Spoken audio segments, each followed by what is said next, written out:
Hey guys, in this lesson, I want to show you how I go about doing my keyword research. Now, keyword research is important for a couple of reasons.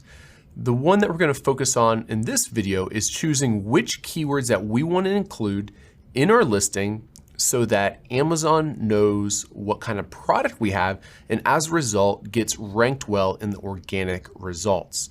The other main reason for using keywords is for our PPC campaigns, and we'll talk about that in a different module.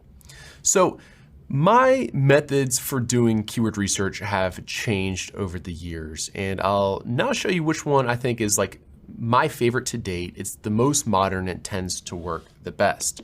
To start, I go into Amazon and I find a few of my top competitors, okay?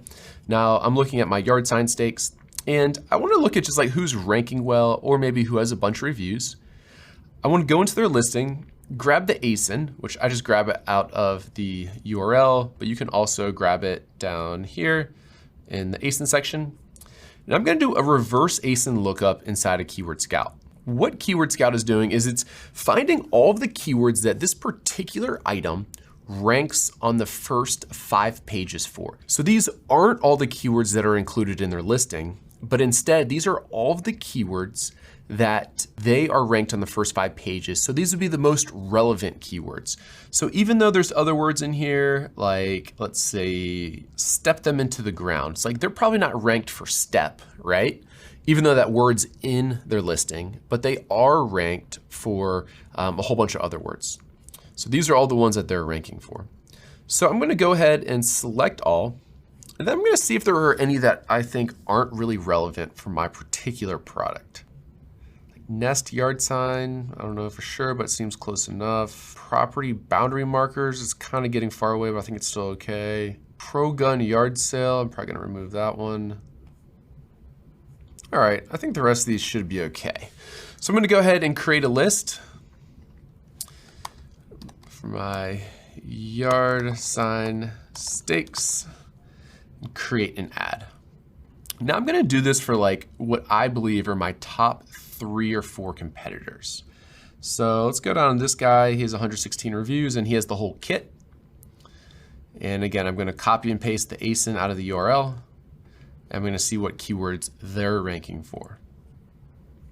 So they're only ranked for 38, but you can see there's quite a few different keywords because this is, all of the keywords that are already in my list are checked. So I'm gonna do the same thing with this one, add those to my yard sign stake keyword list. Let's go ahead and do that for 1 or 2 more of my competitors. Let's see, who else is good? We could probably do this one. Reverse search there. 55 more, even a bunch of other ones.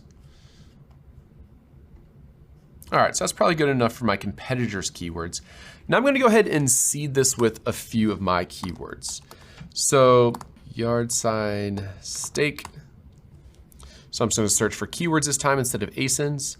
It's giving me 382 keywords that are similar to yard sign stake. Now, with these, I'm getting a little bit further away from my product, right? Like ADT security signs, yeah, kind of. I'm trying to stay pretty relevant though. So let's see. All right, so I'm gonna go ahead and, select all. And I wanna remove any ones that I don't think are relevant for my particular product. So like, I guess since this is high search, I'll leave it, but like dog steak, not really. No pooping dog sign, dog poop sign. Wow, the dog poop signs are popular. Pooping dog, I'll probably remove that one. All right, so overall it looks pretty good. And I'll go ahead and now add that to my list. So now if I go into my keyword list and go find yard sign stakes, I have a whole bunch of keywords in here, right?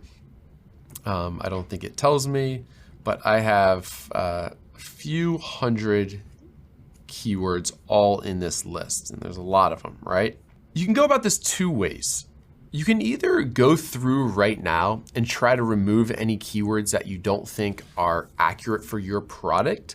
Alternatively, you can just not include them when you're creating your listing. But essentially what we're trying to do here is we're trying to find all of the keywords that are relevant for our particular product and customers would actually search for to try to find it.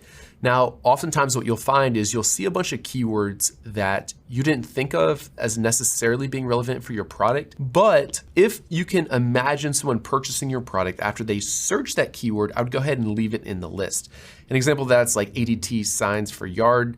Well, I think they're specifically looking for that security sign, but it's close enough that they might think like, okay, I can go for that. Or for rent sign, yeah, you can imagine someone just writing like for rent on one of these signs and using it.